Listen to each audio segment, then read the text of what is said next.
Welcome back to Neurovascular-Nuggets, everyone. Today, Salma, we're diving into a topic that's incredibly crucial for stroke recovery, something often overlooked in the broader discussion but makes a world of difference for patients. Feeding methods.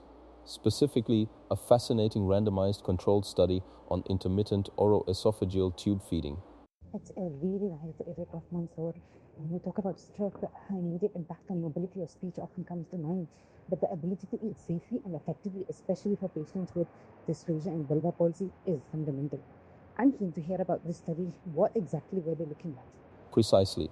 The study, titled Effect of Intermittent Oro-Esophageal Tube Feeding in Bulbar Palsy After Ischemic Stroke, was a randomized controlled trial designed to compare two common feeding methods, intermittent oro-esophageal tube feeding, or IOE, versus the more traditional nasogastric tube feeding, NG.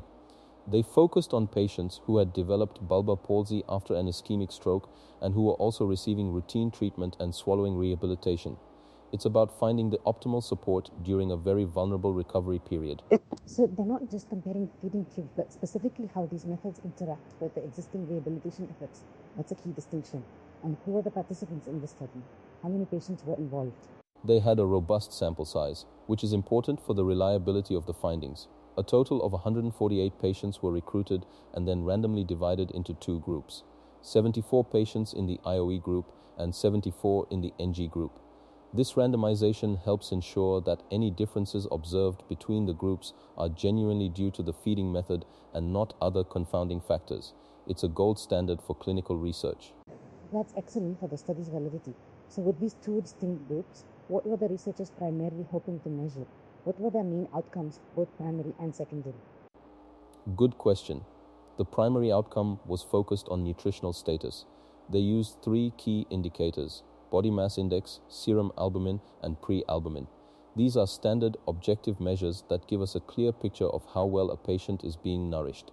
If you're not getting adequate nutrition, everything else in recovery becomes an uphill battle. And that makes perfect sense. Nutrition is the fuel for recovery. But what about the secondary outcomes? I imagine they'd be looking at things directly related to the challenges these patients face, like swallowing itself. Absolutely. For secondary outcomes, they honed in on swallowing function using validated scales like the Functional Oral Intake Scale and the Penetration Aspiration Scale.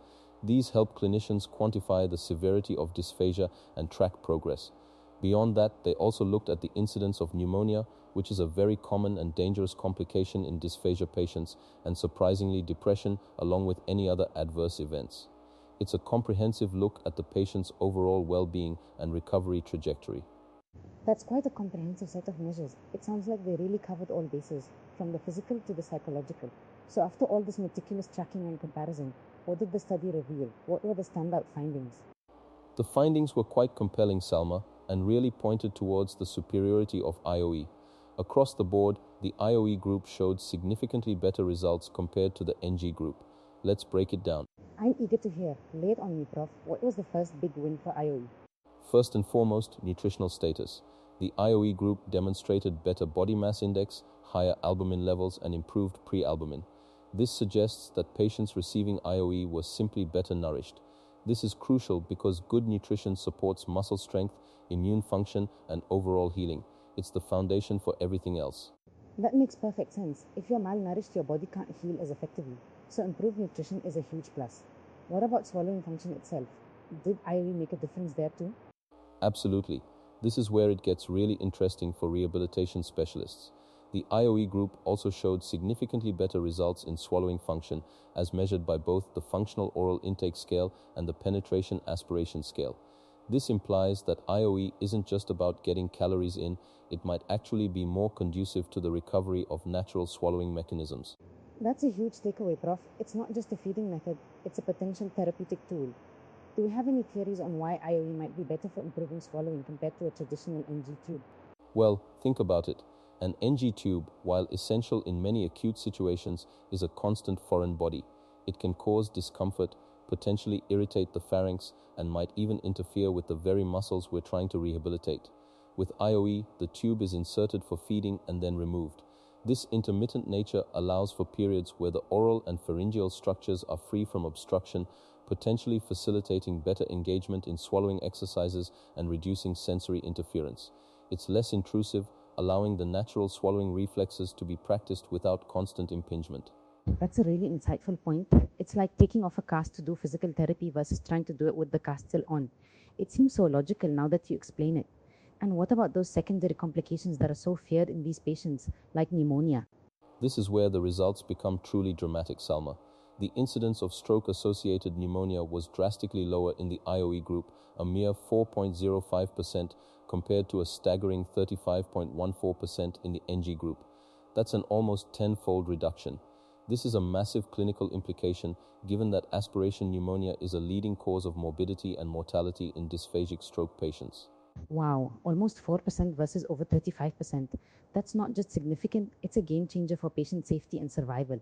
I mean, reducing pneumonia rates by that much would free up so many resources, reduce hospital stays, and most importantly, save lives and prevent immense suffering. But you also mentioned depression as a secondary outcome. What did the study find there? Another incredibly striking finding, and one that often gets less attention than the physical complications. The incidence of depression was also remarkably lower in the IOE group, 1.35% compared to a shockingly high 59.46% in the NG group. Think about that difference. Almost 60% of patients with an NG tube experienced depression versus barely 1% with IOE. That's profound. That's absolutely heartbreaking, but not entirely surprising when you think about it. An NG tube is constantly visible, uncomfortable, and a constant reminder of one's vulnerability and inability to perform a basic human function like eating. It must be incredibly psychologically taxing. Exactly. The psychological burden of an NG tube cannot be overstated. It affects dignity, body image, and a fundamental aspect of social interaction. Eating is such a core part of life and culture. Being able to remove the tube, even for periods, might give patients a sense of normalcy, a feeling that they're on a path to recovery rather than stuck in a perpetual state of dependence. That small sense of control and relief can make a massive difference to their mental health and overall outlook, which in turn can positively impact their physical recovery. It all ties together, doesn't it? Better mental state, less stress, potentially better engagement in rehab.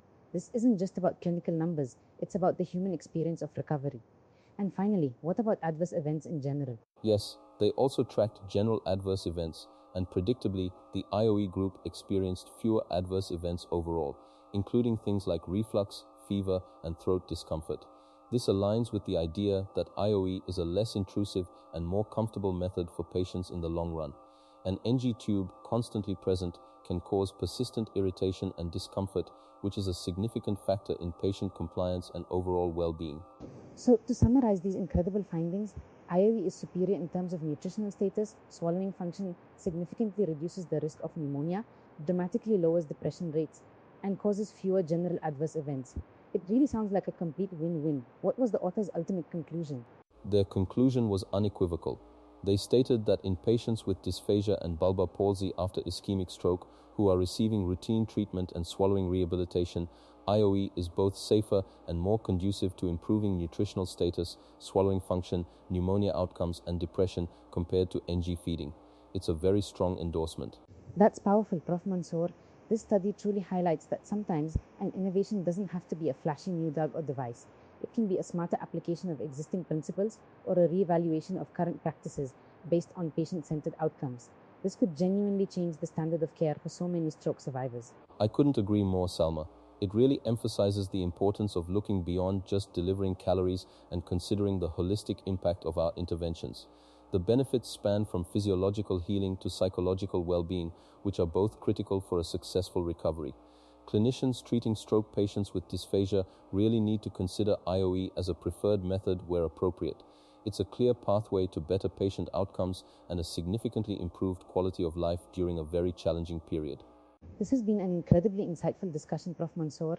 The impact of this research cannot be overstated. Thank you for breaking it down for us. My pleasure, Salma. And to all our listeners, we hope this deep dive into the benefits of intermittent oro-esophageal tube feeding provides valuable insights. Remember, every small improvement in care can lead to monumental changes in a patient's journey. Until next time, stay curious and keep learning with Neurovascular-Nuggets.